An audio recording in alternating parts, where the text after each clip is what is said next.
আসসালামু আলাইকুম ভাই, ভালো আছেন? আলহামদুলিল্লাহ ভাই, ভালো আছি। ভালো আছেন? হ্যাঁ ভালো। এই যে আচ্ছা। একটা বিয়ার কার্ড আর কি। আই হ্যাঁ, সুন্দর। কার বিয়া? এ আমার বন্ধুর বিয়া। ও আচ্ছা আচ্ছা, বন্ধুর লেগে খাটতেছেন না? হ্যাঁ হ্যাঁ, বন্ধুর লাগিয়ে কাটতাছি। দেখছ বন্ধুর লাগিয়া কাঠ বিলাইতেছে। হ্যাঁ, রোদের মধ্যে কত খাড়াখাড়ি করতেছে। এই যে আমি একটা বিয়ার দাওয়াত নিয়ে আইছিলাম। কার বিয়া? এ আমার বন্ধুর বিয়া। আপনি ঘর সহ পরিবারে যা আছে কেউ যাতে বাদ না থাকে, সবাই যাবেন কে ভাই? হ্যাঁ, এই বিয়ার মধ্যে ঠিকানা তো দেওয়াই আছে, সবাই। আচ্ছা, আসসালামু আলাইকুম। ওয়ালাইকুম আসসালাম। এই যে একটা কার্ড নিয়ে আইছিলাম আর কি, বিয়ার কার্ড। কার বিয়ে বড় ভাই? আমার বন্ধুর বিয়ে। আপনার পরিবারে যা আছে একটা যাতে বাদ থাকে না, সবাই কিন্তু আইভর ভাই বিয়ার দিন। হ্যাঁ, সবারই কার্ড দিছি, আর তো কেউ পাই না।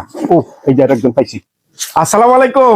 ওয়ালাইকুম আসসালাম। এই যে একটা কার্ড, বিয়ার কার্ড, আমার বন্ধুর এই বিয়ার দাওয়াত দিবার আইছি। আপনারা কিন্তু যাইবেন, সপরিবারে সবাই যাবেন। ইনশাআল্লাহ 700 লোকের আয়োজন করা হয়েছে, 700 আয় ভরবেন কিন্তু। হ্যাঁ ইনশাআল্লাহ। ঠিক আছে।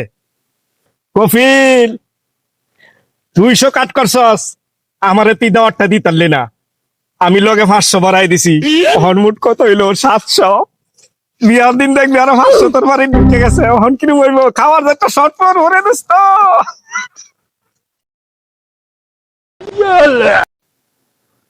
এটা কিসের কার্ড বিয়ার কার্ড। ভাই? এতদিন পর আপনি বিয়ে করতেছেন ভাই? কার্ড কফিলের বিয়া, 200 লোকের আয়োজন করছে। আমার এখন দাওয়াত দেওয়ার সময় হয়েছে না, তো আমি চিন্তা করলাম আমি 500 বাড়াই দিছি, তাহলে মোট কত হইলো? 700। এই 700 লোকের খাবার এর করতেই হোক, আমি 200 করছিল আর 500 বাড়াই দিছি। আর হ্যাঁ, তো আমার দাওয়াত দেওয়ার সময় হয়েছে না, তাহলে 500 বাড়াই দিলে একটু সুবিধা হয়েছে না, খাওয়াটা সব করবো আর কি। শালায় তো খুব সাংঘাতিক লোক রে। গরু হইলো 40 কেজি, মুরগি হইলো নিলাম 50 কেজি, আর কিছু লাগবো? মশলা ধরেন 60 কেজি, তারপর হইলো 40 এ কেজি। কফিল, তুই দাওয়াত দিলি 200 লোকের, এখন তো এই জায়গায় দেখতাছি 500, মোট 700 লোকের দাওয়াত। এই আয়োজনটা কেমন অ্যারেঞ্জমেন্ট করবি তুই? কি রে? কি 200 জায়গায় 700?